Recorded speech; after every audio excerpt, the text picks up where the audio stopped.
Daftar bid'ahnya Wahabi di Nusantara. Pertama, khutbah pakai bahasa Indonesia. Rasulullah itu nggak pernah melaksanakan khutbah pakai bahasa Indonesia loh. Ini perkara ibadah loh. Harus ada dalilnya katanya kan? Kok masih pakai bahasa Indonesia? Yang kedua, zakat pakai beras. Rasulullah tuh nggak pernah zakat pakai beras. Nggak ada dalil juga zakat pakai beras. Apalagi pakai uang. Itu bid'ah. Nggak ada dalilnya itu. Yang ketiga, berdoa pakai bahasa Indonesia dan ngarang sendiri. Rasulullah juga nggak pernah berdoa selain pakai bahasa Arab. Tidak pernah pakai bahasa Indonesia beliau itu. Nggak ada dalil khususnya itu. Adanya dalil umum semua. Ayo, mana yang selalu cari dalil khusus? Mana? Ayo, kasih. Keempat, salaman dengan orang tua kandung. Rasulullah nggak pernah tuh nyontohin. Nggak ada dalil khusus juga. Adanya dalil salaman sama sahabat. Tidak ada dalil spesifik yang ngebolehin salaman dengan orang tua. Ayo, mana dalilnya? Yang kelima, ru'yat hilal pakai alat teropong. Rasulullah dan para sahabat nggak pernah itu pakai alat apapun untuk melihat hilal. Apa yang dilakukan pemerintah itu tidak sah. Nggak ada dalil, nggak ada contoh dari Rasulullah.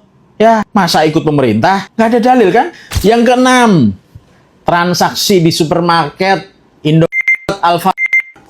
Rasulullah itu bertransaksi sesuai syariat dengan barter. Ada akad ijab kabulnya antara penjual dan pembeli. Apakah di supermarket ada perkataan ijab dan kabul? Ada juga itu. Itu bid'ah. Tidak sah, nggak ada dalil. Sebenarnya masih puluhan bahkan ribuan contoh lagi jika kamu mau hidup sepaneng. Dalil Al-Quran dan Sunnah itu sangat terbatas. Makanya di dalam hadis Rasulullah Shallallahu Alaihi Wasallam memerintahkan kepada sahabat Mu'adz bin Jabal untuk melakukan qiyas ketika menemukan perkara yang tidak ada di dalam Al-Quran dan hadis. Ikutilah ulama salafus soleh. Beragama itu ada tata caranya, ada metodologinya. Tidak hanya dikit-dikit teriak dalilnya mana, dalilnya mana, sahih atau enggak. Pokoknya kalau enggak sesuai selera Anda di dalam menafsirkan agama, bid'ah semuanya. Jadi kebayang gimana kalau Islam di Indonesia pada masa awal-awal dulu yang nyebarin itu golongan kalian. Palingan kita itu minoritas di Indonesia. Wong budaya kalian libas semuanya.